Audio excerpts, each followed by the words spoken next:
दोस्तों नमस्कार। दोस्तों कल्पना कीजिए कि आपने बरसों बरस मेहनत करके गाड़ी कमाई अर्जित करके अपने रहने के लिए एक छत का बंदोबस्त किया है या अपने व्यापार के लिए एक दुकान ही ली है और एक समय अचानक कोई आता है और बोलता है आपको खाली करना पड़ेगा, यहां से हटना पड़ेगा, तो आपकी मनोदशा क्या होगी? चाहे वो कहने वाला कोई और ना हो, सरकार ही क्यों ना हो, आपकी मनोदशा कैसी होगी? और वो भी उस हाल में कि जब आपकी वस्तु की कीमत हो 25 लाख, 30 लाख, 50 लाख रुपए और सरकार आपको बोले कि 5 लाख रुपए दो, 10 लाख रुपए लो और हट जाओ, तो आप क्या करेंगे? निश्चित ही ऐसे मामले में लोग सड़क पर उतरेंगे और ऐसा ही मामला कल वसई के आनंद नगर में हुआ। इस समय बोरीवली से विरार रेलवे के 5वें और 6ठे लाइन का काम प्रपोजल तैयार है और उस पर रेलवे प्रशासन द्वारा अमल बजावनी शुरुआत की जा चुकी है। उसी के तहत रेलवे इस 5वीं और 6ठी लाइन में आने वाले जो संपत्तियां आ रही है उनका अधिग्रहण कर रही है, लेकिन रेलवे के संपत्ति अधिग्रहण में काफी खामियां दिखाई दे रही है और इससे लोग परेशान नहीं है बल्कि आक्रोशित है। और यही आक्रोश जाहिर करने के लिए कल वसई के आनंद नगर में लोग सड़क पर उतरे, जहां इनका आरोप था कि रेलवे प्रशासन ने इनकी जमीन की कीमत, इनके घर की, इनकी दुकान की कीमत काफी कम आकी है, जो इन्हें कतई मंजूर नहीं है। इनका ऐसा कहना है कि जहां एक फ्लैट 30-35 लाख कम से कम कीमत में मार्केट रेट में खरीदा जाता है, बेचा जाता है, उस फ्लैट के नाम पर रेलवे कंपनसेशन के तौर पर सिर्फ 10 लाख रुपए दे रहा है। वही दुकान जो कि करोड़ों की कीमत में बाजार में खरीदा और बेचान होता है, उस दुकान का मात्र 5 लाख रुपया रेलवे दे रहा है। ऐसे में हम लोग हमारे अर्जित किए हुए ये संपत्ति कैसे रेलवे को दे दें?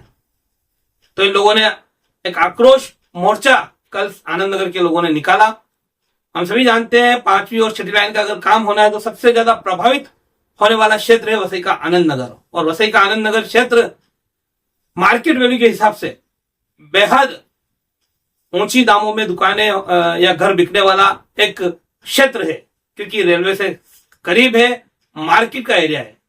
लेकिन वहीं इन लोगों को अपनी जमीन, अपनी संपत्ति का उतना पैसा नहीं मिल पा रहा है और कहीं ना कहीं उससे ये लोग नाराज दिखाई दे रहे हैं। इन लोगों ने अपनी नाराजगी मीडिया के सामने भी जाहिर की। इन्होंने एक मार्च निकाला, उसकी तस्वीरें विजुअल आप देख सकते हैं। और मार्च के बाद में इन लोगों में से इनके जो प्रतिनिधि थे उनका क्या कुछ कहना है वो सीने वीडियो में आगे। फिलहाल आज की इस वीडियो में इतना ही। नमस्कार, जय हिंद, जय महाराष्ट्र। सर, मेरा नाम अशोक चौधरी है। मैं जेएसबी सोसाइटी सेक्रेटरी हूँ और हमारी सोसाइटी के साथ लगभग 6-7 सोसाइटी का जो बिल्डिंग्स है वो बोरी टू विरार के बीच का जो 5th और 6th लैंग्वेज एक्सटेंशन है उसमें एक्वायर कर रहे हैं। ये लगभग 2 साल से प्रोसेस चालू है। 2 साल के बीच में गवर्नमेंट ने रेलवे की तरफ से या लोकल जो एसडी ऑफिस की तरफ से, रेवेन्यू की तरफ से कई बार सर्वे हुए हैं। सर्वे भी इनके इनकम्प्लीट हुए। कुछ चीजें इन्होंने हाइड की है, कभी आते हैं कभी नहीं आते हैं। लास्ट में हमारे 2 साल के बार बार बोलने के बाद में उन्होंने हमको एक ऐसा कंपेंसेशन का जो सीट दिया ना, जो हमारी सोच के खिलाफ था। हमारे इसमें आप कोई दुकान लेने जाओ ना तो कम से कम मार्केट वैल्यू 50 लाख, 60 लाख, 1 करोड़ की वैल्यू है, उसी दुकान का वो दे रहे हैं 5 लाख, 6 लाख रुपए। रेलवे एक्ट की कोई भी जमीन एक्वायर करते हैं तो उसमें जो 2013 का जो एक्ट है, जिस एक्ट को फॉलो करके उनको एक्वायर करना चाहिए, वो उस एक्ट को फॉलो ही नहीं कर रहे। पूरा अपनी मनमानी कर रहे हैं। वहां तहसील में जाते हैं, एसडीओ साहब ऑफिस में, तो वहां कोई भी हमको संतोष पर जवाब देने नहीं जाता। यहाँ से हमने पिछले लगभग 6 महीने में हमने सेंट्रल गवर्नमेंट, रेलवे मिनिस्ट्री, हमने रजिस्ट्रार हाई कोर्ट, हमने रजिस्ट्रार सुप्रीम कोर्ट, हमने चीफ सेक्रेटरी महाराष्ट्र गवर्नमेंट, हमने कलेक्टर पालघर, हमने एसडीओ वसई, कई लोगों को हमने 2 या 3 लीगल नोटिस दिए। हमारी डिमांड ये था कि हमको ये लैंड लेने में कोई आपत्ति नहीं है, पब्लिक प्रोजेक्ट है, पब्लिक की खुशी के लिए या पब्लिक के फैसिलिटी के देने में कोई तकलीफ नहीं है, लेकिन एटलीस्ट जितने भी अफेक्टेड पर्सन है, जो यहाँ पे सारे के सारे मिडिल क्लास लोग रहते हैं, उनका फेयर कंपनसेशन दो, जो उनका हक है वो देना चाहिए। वही हमारी डिमांड है। लेकिन एसडीओ की तरफ से वो चीज कुछ भी राइटिंग नहीं, वहां से सामने से राइटिंग कुछ नहीं मिलता हमको। हमने कई बार उनको ये क्वेश्चन किया कि आप, पहली बार उन्होंने जब सर्वे किया ना तो सर्वे नंबर 44 में कम से कम 50 बिल्डिंगें थी, आसपास पूरे एरिया कवर किया। रेलवे रिकॉर्ड में या लोकल जो रेवेन्यू रिकॉर्ड में इस सर्वे नंबर 44 का डिवाइड ही नहीं किया हुआ है, टुकड़ा जो बोलते हैं। तो हमारा शुरू से डिमांड किया था कि आप सबको परेशान मत करो, जितने लोग इफेक्टेड है, जितनी बिल्डिंग ले रहे हो, आप उस बिल्डिंग का कितना एरिया एक्वायर कर रहे हो, उसके टोटल एरिया कितना है, उसमें कितना एरिया एक्वायर कर रहे हो और अगेंस्ट में क्या दे रहे हो, हमको वो फिगर दे दो। लास्ट में हमारा वो फिगर आया, वो भी जो हमारी बिल्डिंग में टोटल एरिया 6 गुंठे के 2 प्लॉट है, 12 गुंठा, टोटल 12 गुंठा है। उसमें से पहले 275 लिया, लास्ट नोटिस जो दिया उन्होंने 18 फरवरी 2025 को, उसमें 710 स्क्वायर मीटर लिया। हम लोग बाकी का एरिया क्या है वो हमको पता नहीं है। तो ये आपकी ड्यूटी है, हमारी बिल्डिंग की 12 गुंठा जमीन है, उसमें 7 गुंठा आप ले रहे हो 7.10, तो रिमेनिंग जो 4.9 कहाँ गई वो तो बताओ हमको, या जो रिमेनिंग बचा हुआ है उसको हम रिटर्न दे दो हमको। इनिशियल जब सर्वे हुआ तो हमारी बिल्डिंग का सिर्फ 5 से 7 फुट जगह जाने का, सिर्फ 5 से 7 फुट। तो चूंकि यहाँ की रही देखने कब से लैंड की वैल्यू कम है, तो उन्होंने बुद्धि क्या लेगा, हम पूरा बिल्डिंग एक्वायर कर लेंगे। तो हमने कि आपको जो एक्वायर करना है वो एक्वायर करो, उतना ले लो, बाकी जो बचा हुआ है वो छोड़ दो, हमको उसके ऊपर वापस फिर से बनाने का परमिशन दे दो। वो भी नहीं है, और फिर वो बाउंड्री से बोलते कि हमको पूरा 8 मीटर छोड़ो, 8 मीटर छोड़ेंगे तो फिर उसमें क्या बचेगा। तो हमारा जो तकरार जो है ना शुरू से कि आप चलो ठीक है लास्ट में पूरा बिल्डिंग ले रहे हो, आप पूरा बिल्डिंग लो, हमको पब्लिक की फैसिलिटी का हमारा कोई अड़चन नहीं है, लेकिन जो जमीन ले रहे हो और हमको जो भगा रहे हो यहाँ से, बहुत सारे घर है सर, मिडिल क्लास लोग यहाँ से मतलब ये ऐसा हो गया ना, जो खुद का घर है उसको भाड़े भेज रहे हो आप। इस प्रोजेक्ट से जो ले रहे हैं, जिन जिन लोगों का खुद का घर है उनका भाड़े भेज रहे हैं। तो हमारा जो विरोध यही है कि आप जो जगह ले रहे हो उसका हमको फेयर कंपनसेशन, जो बाजार का भाव मार्केट वैल्यू जो भी है आप मार्केट वैल्यू दो, हमको कोई ऐतराज नहीं है, हम सब लोग सेव करेंगे। अगर प्रशासन ने आपकी मांग नहीं मानी तब आपका अगला कदम क्या होगा? देखो कानून तरीके से जो भी अगला कदम रहेगा हम आगे देंगे, जो कानून के दायरे में रहेगा, जिस स्तर पर लड़ना होगा हम लोग लड़ेंगे। 90% लोग ऐसे हैं जो मिडिल क्लास से, लोअर मिडिल क्लास से, और उनकी जिंदगी भर की कमाई इस फ्लैट में या शॉप में लगी हुई है। आज उनकी एज 60, किसी 50, 60, 70, आज ये प्रॉपर्टी अगर रेलवे एक्वायर करती है और उसका मुआवजा सिर्फ 5 लाख रुपए देती है, तो वो तो उनकी जिंदगी भर की कमाई यहाँ पे वो जीरो हो जाएगी और वो रास्ते पे आने की नौबत होगी और उनको रहने के लिए घर भी नहीं मिलेगा ये रेट में। इसके लिए उनको जाना होगा पालघर बोईसर, वहाँ पे 1 रूम किचन भी नहीं मिलेगा, वो रेट प्राइम लोकेशन है, हम लोग स्टेशन के बाजू में है। और अब बताइए, अभी जो रेट आपको मिल रहा है, हाँ, वो रेगुलर रेट से कितना कम मिल रहा है और क्या अभी तक कहा गया है उनकी तरफ से? गवर्नमेंट ने रेडी रेकनर रेट जो है ना पहले से यहाँ पे कम रखा हुआ है, जो मार्केट वैल्यू है वो हिसाब से। अगर वो आज वो रेट में आप यहाँ पे फ्लैट परचेस करने जाओगे ना, तो आपको फ्लैट का बाथरूम भी नहीं मिलेगा वो रेट में। 1 BHK छोड़ दो, एक 1 BHK के अंदर जो बाथरूम है ना वो भी नहीं मिलेगा रेडी रेकनर के रेट के हिसाब। इस एरिया में रेसिडेंशियल जो रेडी रेकनर है वो लगभग 65 to 70 स्क्वायर मीटर का है रेसिडेंशियल। रेलवे वाले और एसडी ऑफिस से हमको रेट मिला 26,550 स्क्वायर मीटर का, ऑलमोस्ट हाफ से भी कम हो गया। तो हमारा कंसर्न ये है कि जब आप हम प्रॉपर्टी परचेज करते हैं तो वहां क्या तुम्हारी वैल्यू निकालने के लिए, स्टैम्प ड्यूटी भरने के लिए तुम्हारे पीडब्ल्यू डिपार्टमेंट आता है क्या, वहां तुम क्या उठाते हो? और यहाँ से रेडी रेकनर रेट, तो आप रेडी रेकनर रेट भी नहीं पकड़ रहे हो, आप बीच में खाली पीडब्ल्यू रेट डाले हो, कॉस्ट। और एक्ट क्लियर ही बोला आपको मार्केट वैल्यू पकड़ना है। तो आप इतना हम भी समझते हैं मार्केट वैल्यू और कॉस्ट में फर्क नहीं है क्या? पीडब्ल्यूडी का मतलब क्या होता है? जहां कॉस्टिंग का पार्ट आता है, स्क्वायर फीट कॉस्ट क्या आएगा, रो पकड़े पीडब्ल्यू रेट, हमको चाहिए मार्केट वैल्यू इसका, उसमें गलत क्या है? इसके बारे में टेक्निकल थोड़ा अभी रेलवे की तरफ से आपको क्या लेटर भेजा गया है, उसमें क्या कहा गया है? हमको रेलवे की तरफ से एक लास्ट, मेरी सोसाइटी में लास्ट एक लेटर निकला हुआ है, सबको निकला हुआ है। ये हमारी सोसाइटी का स्पेशली लेटर निकला हुआ है, नोटिस है लास्ट में, जिसमें उन्होंने बोला कि 60 दिन के अंदर आपको पैसा देना है, आपको पैसा लेना है, जो पैसा हम दे रहे हैं वो ले लो, हम दे रहे हैं, तो 60 वो ले रहे हो। जमीन हम रेलवे के नाम कर दें। इसमें जो निकाला है वैल्यू ना, वो 7.10 गुंठे का उन्होंने लगभग 96 का वैल्यू निकाला लैंड का, और 2 करोड़ 79 निकाला पूरा कंस्ट्रक्शन का। तो इस लेटर में हम लोग 55 मेंबर है, 7.5 करोड़ 7.5 करोड़ टोटल दे रहे हैं इंक्लूडिंग लैंड, जिसमें 28 दुकानें, बाकी के फ्लैट पड़े हुए। अभी आप इसके आगे रेलवे के अगेंस्ट 40 साल से रह रहे, ऑलमोस्ट सर लगभग ये 88-89 के सारा कंस्ट्रक्शन है, 35-40 साल हो गया है। ये जो नोटिस है ये 2 महीने पहले या एक ही नोटिस आई है 2 महीने पहले, तब तक हमारे नाम से कोई लीगल कुछ नहीं।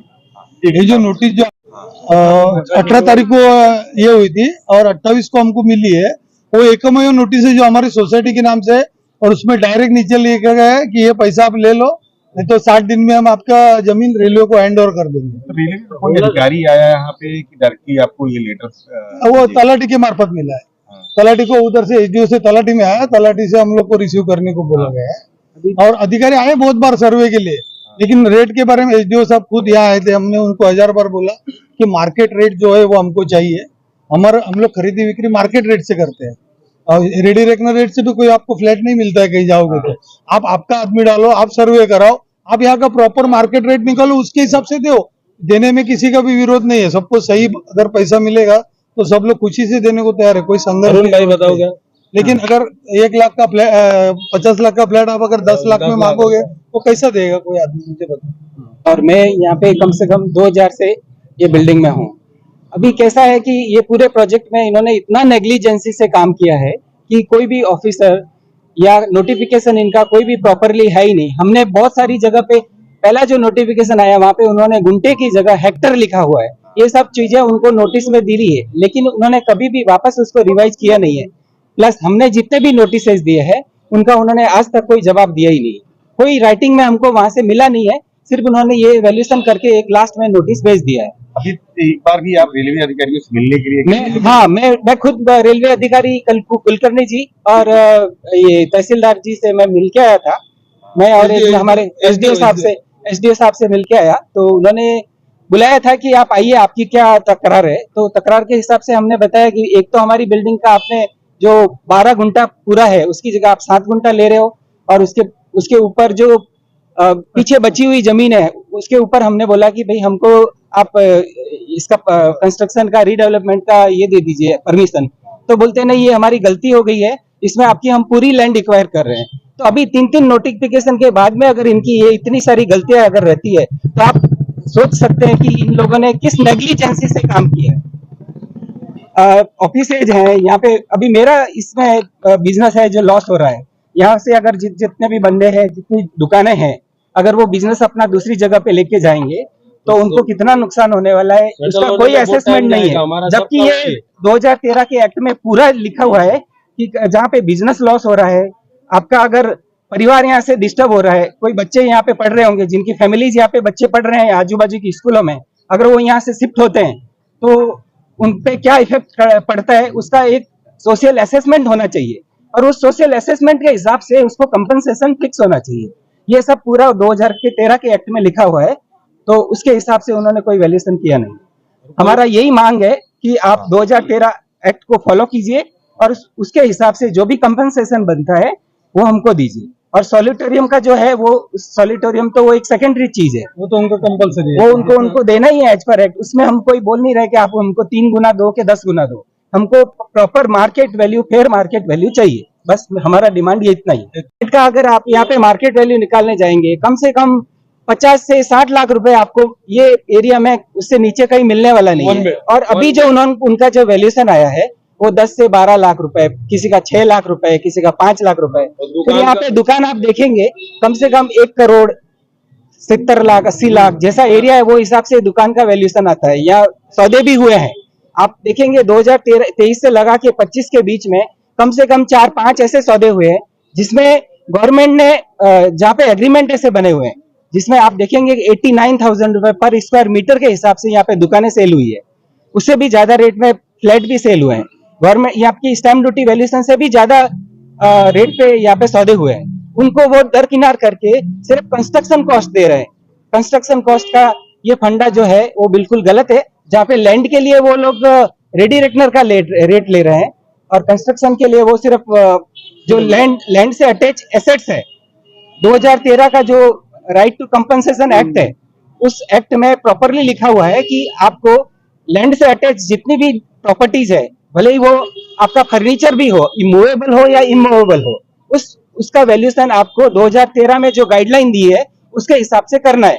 लेकिन उन्होंने उस चीज को फॉलो नहीं किया है, जबकि रेलवे डिपार्टमेंट ने ऑलरेडी उसमें एक नोटिफिकेशन भी निकाला हुआ है 2019 में कि आपको जहां पे भी 1989 का जो रेलवे अमेंडमेंट एक्ट है वहाँ पे एप्लीकेबल नहीं करना है और उसकी जगह 2013 का railway to right to compensation act आपको वहाँ फॉलो करना है, बट उसको वो फॉलो नहीं कर रहे हैं।